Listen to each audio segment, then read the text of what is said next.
straight down the ground for a dismissal. I think he'd be really disappointed with that because he had a good partnership going, the best time to bat. He'd done the work the ball before. And, I mean, most batsmen will tell you if you've used your feet and got down to the spinner, the next ball at least hang in there because there's a chance it'll be a bit short and you might get a cutaway. He ran down 2 balls in a row. Good piece of bowling, got stumped by yards. And the other thing is that Mickey Arthur and the South Africans will have said to themselves in that dressing room, we don't give anything away on this service. If we get in and we get a partnership going, we do what we did in Ahmedabad when Kallis and de Villiers were so lethal. You just keep going. You don't give the opposition a sniff. And I'm afraid Mackenzie's dismissal, well, not only gave them a sniff, he gave them his wicket. A wicket like this, the demand is really patience. You've got to be patient. You've got to wait for the bad ball to come and not do anything silly. Unfortunately, Mackenzie made the mistake of, I think, trying to have another go at young Piyush Chawla, who had been hit for a 4 just the previous delivery and paid the penalty. Okay, let's have a look at the 3 wickets that fell between lunch and tea. First to go was Graham Smith. This was the opening of the door, if you like. Yeah, Yuvraj Singh did well here because he bowled a good tight spell. I mean, he's a part-time spinner in the team, but he did a real good job. Put some good pressure on. He'd been hit for a 6er ball before and came back with a perfect delivery.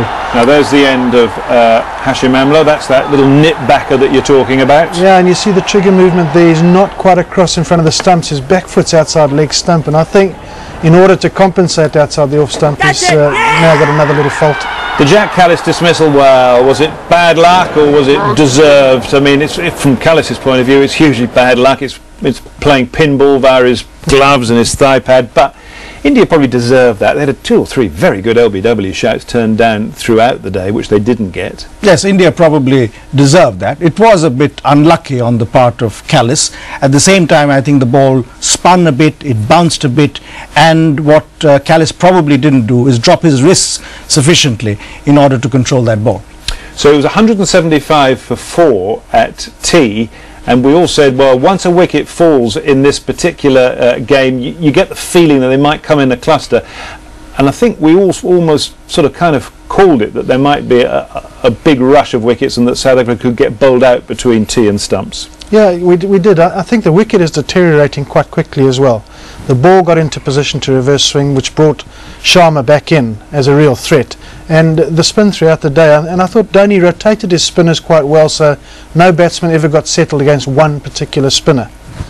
It's interesting you talk about Dhoni's captaincy. We might come on into that in just a moment, but we need to just wrap up this innings, if you like, for the moment. And I suppose the thing to say is that the lower order didn't really scrap as hard as they might have done. There were some fairly loose shots.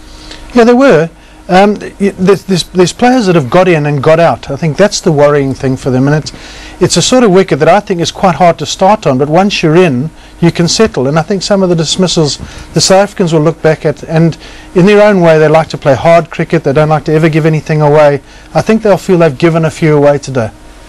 What did you think, Ashish? Well, it's one of those wickets where the ball is turning. It's also stopping a little bit. And in a situation like this, I think it's harder for a visiting lower order batsman to control the situation. I would have expected the specialist batsmen to take on the spinners and bat better. But once they fell, I think it was asking too much of the lower order batsmen to continue and resist. Okay, well, let's have a look at those last 6 wickets that fell.